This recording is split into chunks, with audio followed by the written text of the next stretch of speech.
Suling Emas, Jilid 16, Bagian 1. Busong menyimpan sulingnya, diselipkan di ikat pinggang, dan tertutup baju. Ia maklum bahwa suling itu tentu akan menimbulkan perkara jika sampai terlihat orang jahat. Orang-orang Kang Ou mencarinya, tentu mengharapkan hikmatnya, sedangkan orang-orang jahat tentu juga menginginkannya karena harganya.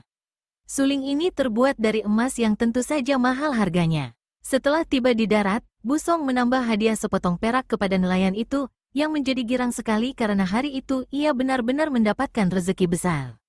Kemudian Busong meninggalkan pantai dan melakukan perjalanan cepat ke utara. Ia harus mencari suhunya dan menceritakan semua pengalamannya di Pulau Pek Koatu. Makin ke utara, makin ramailah ia mendengar orang bicara tentang perubahan besar di kerajaan. Ia mendengar bahwa seorang panglima besar yang gagah perkasa telah mengambil alih kekuasaan dan mendirikan kerajaan baru, yaitu Kerajaan Sung. Ia juga mendengar bahwa kaisar baru ini amat murah hati, tidak akan menghukum siapapun juga asal tidak mengadakan perlawanan. Karena berita inilah, maka di kota-kota kecil tidak timbul keributan, dan para pembesar melakukan tugasnya seperti biasa sambil menanti perkembangan lebih lanjut. Pada waktu itu, Busong berusia 23 tahun. Maklum bahwa suhunya tentu memperhatikan perubahan di kota raja, ia mengambil keputusan untuk pergi ke kota raja mencari suhunya. Kita tinggalkan dulu Busong yang melakukan perjalanan menuju ke kota raja, dan mari kita menengok keadaan Sumaceng. Gadis bangsawan yang tak dapat menahan gelora cinta kasihnya, sehingga mengadakan hubungan rahasia dengan Busong, pegawai ayahnya itu. Melihat betapa puterinya telah mencemarkan nama keluarga, Pangeran Sumakong marah bukan main. Anak macam itu hanya akan menyeret nama orang tuanya ke dalam lumpur kehinaan. Ia memaki setelah menerima laporan putranya. Lebih baik mati daripada dibiarkan hidup. Boan Ji atau anak Boan, enyahkan saja dia dari muka bumi. Suma Boan terkejut. Ia juga merasa tak senang dan marah melihat adiknya melakukan perhubungan gelap dengan Busong. Akan tetapi betapapun juga, Suma Boan menyayangi adiknya. Ia tidak mempunyai saudara lain kecuali Sumaceng. Bagaimana ia tega membunuhnya? Diam-diam, ia merasa kecewa dan menyesal sekali mengapa Busong sampai dapat lolos dari tangannya. Ayah, harap ampunkan Cheng Moi. Betapapun juga, yang salah besar dan jahat adalah Busong. Cheng Moi seorang yang masih muda, tentu saja mudah dibujuk dan dipikat. Ayah, karena hal itu telah terjadi, maka sebaiknya kita mencari jalan keluar. Jalan keluar satu-satunya hanyalah menyuruhnya minum racun, agar habis riwayatnya dan tidak mengotori nama keluarga kita. Bentak Pangeran Sumakong, marah. Bukan begitu, ayah. Yang kumaksudkan adalah jalan keluar yang baik dan terhormat. Betapapun juga, Cheng Moi adalah adikku, mana aku tega kepadanya? Ayah, sahabatku Pangeran Kiang pernah melihat Cheng Moi, dan pernah dalam keadaan mabuk, ia memuji-muji Cheng Moi di depanku. Ayah, aku dapat atur agar Cheng Moi segera dijodohkan dengan dia. Selain sahabat baik, dia pun belajar silat kepadaku, dan dalam segala hal, dia selalu menurut kepadaku. Berseri sedikit wajah Sumakong yang tadinya keruh. Pangeran Kiang yang dimaksudkan putranya itu memang betul bukan seorang yang cukup berharga untuk menjadi menantunya. Seorang pangeran miskin, sudah tiada ayah lagi, hanya mengandalkan Jenderal Cao Kuang Yin yang menjadi pamannya.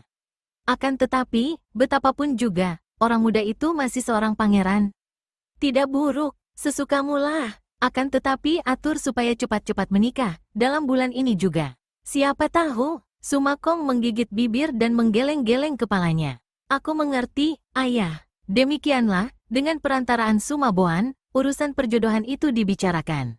Pangeran Kiang adalah seorang pangeran muda yang tidak punya ayah lagi, menganggur, hidupnya hanya bersenang-senang, menjadi sahabat, murid, juga antek Suma Boan. Mendengar usul dan bujukan Suma Boan, serta-merta ia menyatakan setuju dengan hati girang. Ibunya miskin, pamannya yaitu adik ibunya, Jenderal Cao Kuang Yin yang terkenal, adalah seorang pembesar Bu atau militer yang jujur dan setia sehingga hidupnya sederhana dan tidak kaya raya, sehingga bantuan dari paman ini pun hanya sekadarnya. Jika di satu pihak Pangeran Kiang Ti girang bukan main atas usul Suma Boan, karena dia sendiri sampai mati pun tidak berani lancang melamar putri Pangeran Sumakong yang kaya raya itu, adalah di lain pihak, Sumaceng mendengarkan berita yang disampaikan kakaknya itu dengan banjir air mata. Koko, mengapa begini? Ratap tangisnya. Di mana? Kanda Busong, kau apakan dia? Suma Boan marah sekali kepada adiknya, akan tetapi kasih sayangnya sebagai seorang kakak membuatnya kasihan juga. Ia dongkol, bahwa dalam keadaan seperti itu, adiknya masih saja memikirkan Busong. Cheng Cheng, kau ini puteri seorang bangsawan agung, puteri seorang pangeran besar, pergunakanlah pikiranmu dan akal sehat. Mengapa kau merendahkan diri sedemikian rupa? Apakah kau hendak menyeret nama baik ayah dan keluarga ke dalam lumpur? Aku cinta padanya, Koko. Setan, sudah, jangan sebut-sebut lagi namanya. Busong sudah mampus. Cheng Cheng menangis terseduh-seduh. Kau bunuh dia, kau bunuh dia, Koko, kenapa kau tidak bunuh aku sekali? Goblok, kalau tidak ada kakakmu ini yang berjuang mati-matian, apa kau kira sekarang kau masih hidup? Ayah lebih senang melihat kau mati, daripada kau bermain gila dengan seorang macam Busong. Oh, ayah, Suma Cheng makin sedih mendengar hal ini. Dengar, Cheng Moi, mengadakan hubungan gelap, apalagi dengan seorang yang kedudukannya rendah, bagi seorang gadis bangsawan hukumannya hanya mati. Akan tetapi, aku berhasil meredakan kemarahan ayah dan mengusulkan agar kau dijodohkan dengan Pangeran Kiangti. Aku tidak mau, tidak sudi. Plak. Suma Boan menamparkan pipi adiknya, sehingga Suma Cheng hampir terpelanting jatuh. Aduh, Suma Cheng berdiri, memegangi pipinya dan memandang dengan mata terbelalak kepada kakaknya. Biasanya, kakak kandungnya ini amat mencintainya, tidak pernah memukulnya. Maka ia menjadi kaget dan heran, lupa akan kesedihannya dan memandang dengan mata terbelalak. Cheng Moi, kau tahu apa artinya, kalau perbuatanmu yang tak tahu malu ini diketahui orang luar? Cemar yang menimpa keluarga kita berarti menodai nama keluarga raja. Dan akibatnya, tidak hanya kau yang menerima hukuman, juga ayah dan kita sekeluarga. Mungkin ayah akan dihentikan, dipecat, dan dibuang. Nah, inginkah kau melihat hal itu terjadi? Suma Cheng menundukkan kepala, terisak-isak dan menggeleng-gelengkan kepala. Suma Boan mendekati dan mengelus rambut adiknya. Kau tahu aku sayang kepadamu, dan aku melakukan ini untuk kebaikanmu pula. Kiangti adalah seorang pemuda yang baik, dia keturunan pangeran, setingkat dengan ayah. Tentang dia miskin, bukanlah hal yang perlu dipikirkan. Bukankah ayah keadaannya cukup? Nah, adikku yang manis, kau harus menurut demi kebaikanmu dan kebaikan keluarga kita. Suma Cheng menubruk dan menyembunyikan muka di dada kakaknya sambil menangis terseduh-seduh. Suma Boan mengelus rambut adiknya dan tersenyum, maklum bahwa bujukannya berhasil. Demikianlah, dalam 6 bulan itu juga, secara meriah sekali Suma Cheng dikawinkan dengan Kiangti, pangeran yang miskin. Di balik tirai yang menutupi mukanya, Suma Cheng menangis. Sebaliknya, Kiangti tersenyum-senyum girang. Memang ia pernah melihat Suma Cheng dan mengagumi kecantikan puteri pangeran ini. Kini gadis yang membuatnya rindu dan mabuk kepayang itu secara tak terduga-duga dijodohkan dengannya. Ia benar-benar merasa heran, karena belum pernah ia mimpi kejatuhan bulan. Ia merasa rezekinya baik sekali. Akan tetapi, kurang lebih 2 tahun kemudian setelah Suma Cheng menjadi istri Kiangti, keadaannya menjadi terbalik sama sekali. Kini keluarga Suma Kong lah yang merasa rezekinya baik karena mempunyai menantu Kiangti. Seperti telah diketahui, Kiangti adalah putra seorang pangeran yang menjadi keponakan Jenderal Cao Kuangyin.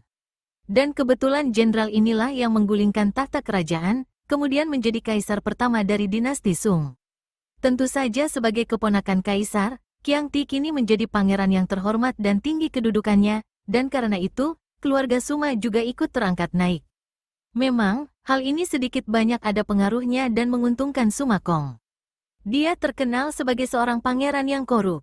Akan tetapi, kaisar baru, yaitu bekas Jenderal Cao Kuangyin, walaupun tahu akan watak korup pangeran ini, namun mengingat bahwa masih ada pertalian keluarga melalui Kiangti, tidak mau mengutik-utik tentang perbuatan-perbuatannya yang lalu.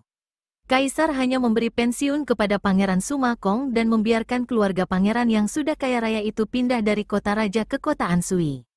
Adapun Pangeran Kiangti yang masih keponakan sang kaisar, tentu saja dapat tinggal di kompleks istana yang megah, bersama istrinya yang telah mempunyai seorang putera.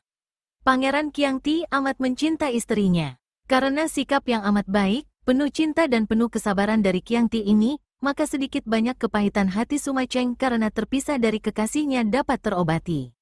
Demikianlah keadaan keluarga Suma selama 2 tahun itu. Kini biarpun Suma Boan tinggal di Anshui bersama ayahnya, namun karena ia kaya raya dan masih terhitung keluarga kerajaan, ditambah pula dengan ilmu kepandaian yang tinggi sejak ia menjadi murid Pou Kaiong, Suma Boan menjadi amat terkenal di kota raja. Siapakah yang tidak mengenal Suma Kongcu yang berjuluk Lui Kongxian si Dewa Guntur? Mengandalkan kedudukan keluarganya sebagai sanak kaisar, serta harta benda dan ilmunya, pemuda bangsawan ini malang melintang di kota raja dan sekitarnya tanpa ada yang berani mengganggunya. Bu Song meninggalkan pantai selatan dan menuju ke utara. Akan tetapi, baru saja ia meninggalkan pantai, ia mendengar suara aneh di atas kapalnya. Ketika ia memandang ke atas, ternyata seekor burung yang buruk rupanya terbang melintas dekat kepalanya sambil mengeluarkan bunyi kuk-kuk-kuk.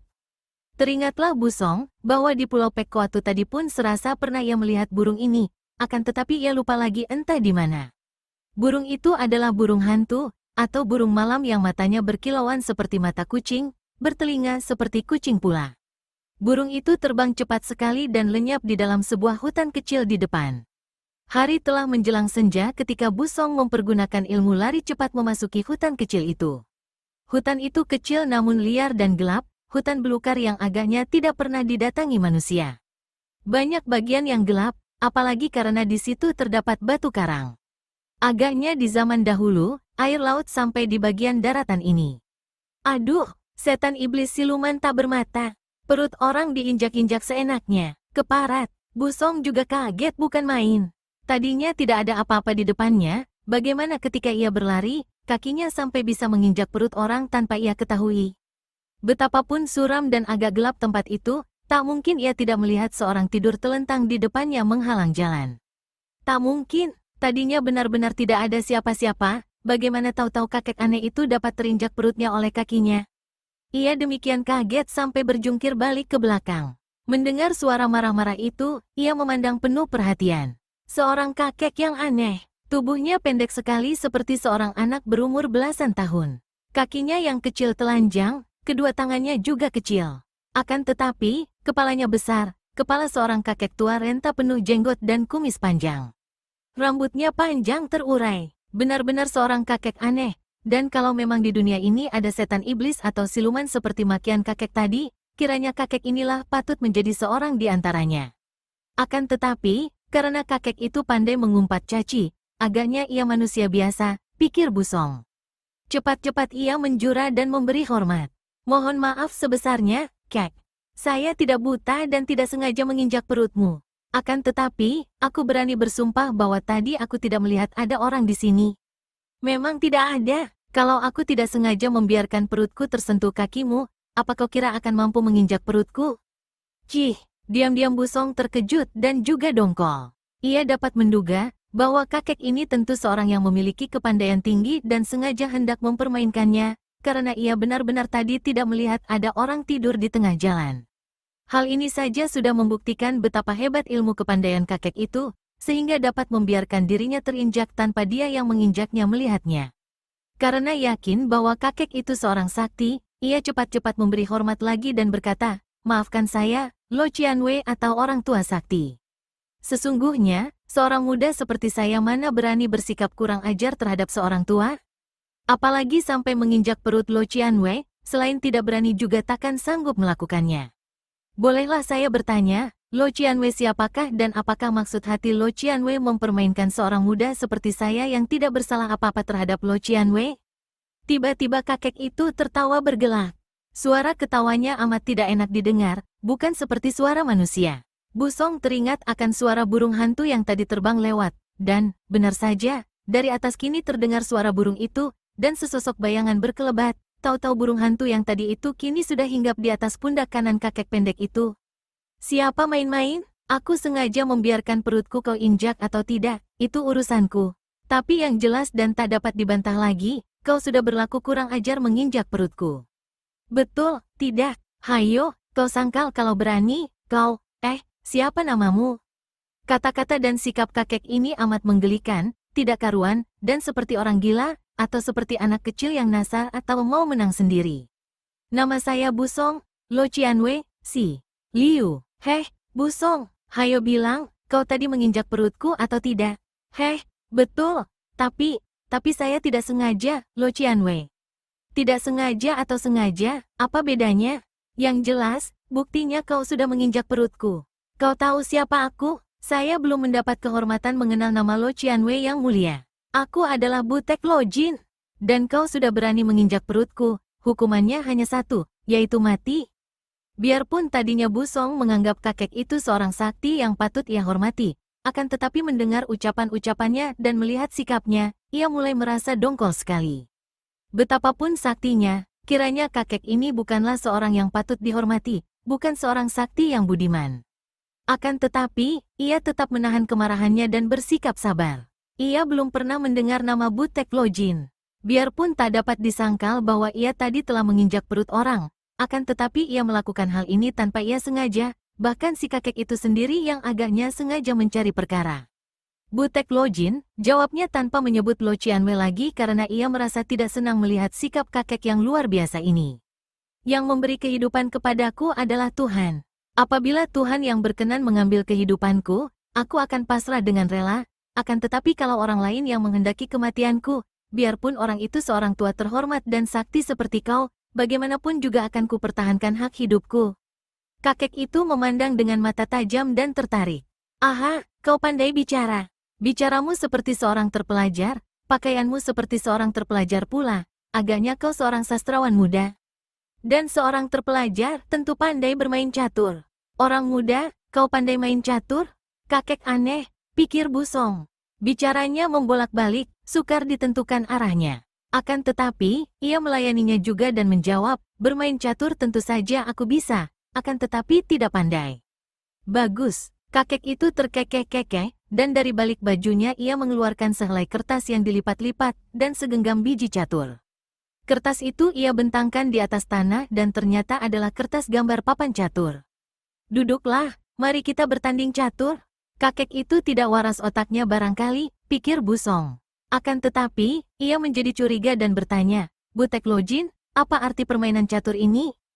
Hahaha, bicara tentang ilmu silat, memalukan sekali kalau aku melayani kau bertanding. Burungku akan menertawakan aku, akan menganggap aku keterlaluan mendesak orang muda dengan ilmu silatku yang tentu saja jauh lebih unggul, karena aku jauh lebih tua, menang pengalaman dan menang latihan. Akan tetapi permainan catur tidak tergantung dari umur, melainkan dari siasat yang muda mengalahkan yang tua. Kalau tadi kukatakan bahwa kau telah berdosa kepadaku dan harus dihukum mati, sekarang aku memberi kesempatan kepadamu untuk menebus nyawamu dengan permainan catur. Kalau kau menang, kesalahanmu menginjak-injak perutku habislah, dan aku tidak menghendaki nyawamu. Bu Song diam-diam makin penasaran dan dongkol. Kalau aku kalah, tanyanya, menahan hati panas. Haha, tentu saja kau kalah. Kalau kau kalah, berarti kau utang 2 kali kepadaku. Sebelum kubunuh, kau harus menyerahkan suling emas dengan sukarela kepadaku. Berdebar jantung Bu Song. Kakek ini tidaklah gila dan tidak bodoh. Kiranya sengaja mencari gara-gara dan mencari perkara karena ingin merampas suling, dan untuk itu tidak akan segan-segan membunuhnya. Maklumlah Bu Song, bahwa ia menghadapi hal yang amat gawat dan berbahaya dan oleh karena ini, seketika timbul ketenangannya. Ia teringat akan nasihat suhunya, bahwa dalam menghadapi perkara apapun juga, terutama sekali harus menenangkan hati. Ketenangan akan membuat kita waspada, dan hanya dengan ketenangan, kita akan dapat menguasai diri dan mengambil tindakan secara tepat. Maka ia lalu mengerahkan tenaga untuk menenangkan hati dan mengusir semua kekhawatiran. Bahkan wajahnya membayangkan senyum ketika ia memandang kakek itu. Orang tua, bagaimana engkau bisa mengatakan bahwa seorang perantau miskin seperti aku ini mempunyai sebuah benda dari emas? Hahaha, kau datang dari Pulau Pek Koatu, aku mendengar suara suling di sana. Siapa lagi kalau bukan kepadamu suling itu diberikan oleh Ciu Bun si tua bangka berkepala batu? Hahaha. Dasar aku yang bodoh, percaya saja si kepala batu telah dibunuhku Paong. Makin kagetlah hati Bu Song. Kiranya kakek ini tahu pula bahwa ia bertemu dengan Ciu Bun di pulau. Kalau begini, tak dapat dihindarkan lagi. Kakek ini tentu luar biasa saktinya, dan bertanding ilmu silat dengan kakek ini, jelas ia takkan menang. Namun, bertanding catur, belum tentu. Suhunya sendiri, Kim Mo Taisu yang juga seorang jago catur, sukar mengalahkan dia. Dan menurut suhunya, ia memiliki bakat yang luar biasa untuk bermain catur. Baiklah, kuterima tantanganmu bermain catur, orang tua, katanya, wajahnya berseri dan matanya bersinar. Akan tetapi, sebagai seorang kakek yang sudah berusia tua, tidak sepatutnya engkau menipu mentah-mentah seorang muda seperti aku. Biarpun di sini tidak ada orang kecuali kita berdua, setidaknya kau tentu akan malu jika sikapmu itu diketahui oleh burungmu. Apa, menipumu mentah-mentah? Heh, orang muda, jaga baik-baik lidahmu kalau kau ingin mati dengan lidah utuh nanti. Butek Lojin, orang bertanding apa saja ada taruhannya. Kita akan bertanding catur, jadi kita berdua harus bertaruh pula. Akan tetapi, engkau tadi hanya menyuruh aku yang bertaruh. Akan tetapi kau sendiri tanpa modal alias bermain tanpa taruhan. Kalau aku kalah, aku harus mati dan memberikan sebuah suling emas kepadamu. Akan tetapi, kalau kau yang kalah, harus ada taruhannya pula. Mata kakek itu ketap-ketip atau berkejap-kejap, agaknya otaknya dikerjakan keras-keras. Akhirnya ia mengangguk-angguk dan berkata, Cheng Li atau Adil. Mari kita mulai. Bu Song menarik napas lega. Setidaknya bahaya pertama sudah dapat diatasi, ia dapat menghadapi kakek ini bermain catur dengan tenang. Kalau ia menang nanti, ia bebas. Kalau kalah, ia masih dapat melihat keadaan. Kalau kakek itu tidak membunuhnya, tentu saja hal itu baik sekali. Kalau kakek itu akan membunuhnya, tentu saja ia tidak akan tinggal diam dan mati konyol. Permainan catur dimulai. Kakek itu mempersilakan Bu Song menggerakkan biji caturnya lebih dahulu. Bu Song berlaku hati-hati dan membuat gerakan sederhana. Akan tetapi, gerakan biji catur kakek itu amat luar biasa, terlalu berani, kasar, dan sama sekali tidak mempergunakan teknik bermain catur, membabi buta dan asal makan saja. Sibuk juga Bu Song menghadapi perlawanan kasar dan ceroboh macam ini. Kakek itu bermain seperti tidak mempergunakan otak, sehingga sebentar saja Bu Song dipaksa saling makan, dan dalam waktu singkat biji-biji catur mereka yang berada di atas papan tinggal sedikit. Sekarang, mulailah kakek itu benar-benar bermain catur. Gerakan-gerakan atau langkah-langkah biji caturnya teratur rapi, mendesak dan memancing penuh tipu muslihat, dan ternyata merupakan permainan catur tingkat tinggi. Bu Song kaget dan mengertilah ia akan cara bermain lawannya. Ia tetap berlaku hati-hati sebelum menggerakkan biji caturnya. Kening pemuda ini sampai kerut-merut karena pencurahan perhatian yang bulat dan pemerasan otak yang sungguh-sungguh. Kakek itu pun kini tidak main-main lagi. Duduk tekun menghadapi papan catur, tangan kiri menekan tanah, lutut kaki tangan diangkat untuk menumpangkan tangan kanan. Matanya tidak pernah berkedip memandang papan catur, bibir yang tersembunyi di balik kumis itu berkemak-kemik seperti orang membaca doa atau menghafal sesuatu. Bahkan burung hantu yang hinggap di atas lengan kanannya juga diam tak bergerak seperti mati. Pertandingan kini menegangkan sekali. Bu Song menang sebuah biji catur. Biji caturnya tinggal 4, akan tetapi biji catur kakek itu tinggal 3 buah lagi. Kini setiap gerakan dilakukan hati-hati dan setelah memakan waktu pemikiran yang cukup lama. Keadaannya tegang. Biarpun mereka berdua kelihatan tenang-tenang dan sama sekali tidak mengeluarkan suara, bahkan bergerak pun hanya kalau menjalankan biji catur, namun ketegangannya tidak kalah oleh pertandingan silat. Hal ini adalah karena bagi Bu Song, pertandingan ini sama artinya dengan pertandingan mengadu nyawa. Dalam keadaan menang kuat 1 biji, Bu Song berusaha memancing lawan dengan umpan-umpannya. Ia mengumpankan biji yang kelebihan itu, dan apabila lawannya kena dipancing, tentu dalam waktu singkat ia dapat menghabiskan biji catur lawan. Akan tetapi, dalam keadaan kalah kuat itu, Butek Lojin ternyata cerdik sekali dan tidak menghiraukan umpan, melainkan main dalam sistem pertahanan yang ulet bukan main. Bu Song menukar siasat. Karena semua umpan pancingannya tidak berhasil, ia kini mempergunakan kelebihan biji caturnya untuk mendesak dan mengurung, lalu menggiring biji-biji lawan ke sudut, sehingga si kakek itu tidak bisa mendapatkan jalan keluar lagi kecuali mengadu biji atau saling makan. Dan kalau saling makan, berarti Bu Song akan menang karena ia masih kelebihan sebuah biji catur. Sampai lama kakek itu memandang ke arah papan di mana 3 buah biji caturnya sudah kehabisan jalan. Keringat besar-besar memenuhi dahinya, dan akhirnya ia menarik napas panjang, menggerakkan biji caturnya, dan terpaksa makan biji catur lawan. Bu Song tersenyum. Kemenangan sudah pasti berada di tangannya. Dengan gembira ia pun balas memakan, akan tetapi alangkah kagetnya ketika ia hendak mengambil biji catur lawan, biji catur itu lekat pada kertas dan tak dapat diambil kecuali kalau dengan kertasnya. Diam-diam ia dongkol sekali. Kakek ini mulai curang, pikirnya, atau menggunakan akal bulus. Terpaksa ia lalu mengerahkan sinkangnya, disalurkan pada jari-jari tangannya, dan dapatlah ia kini mengambil biji catur itu dari atas kertas, dan tiba-tiba Butek Lojin tertawa bergelak-gelak dan melompat berdiri. Hahaha, hebat kepandaianmu main catur.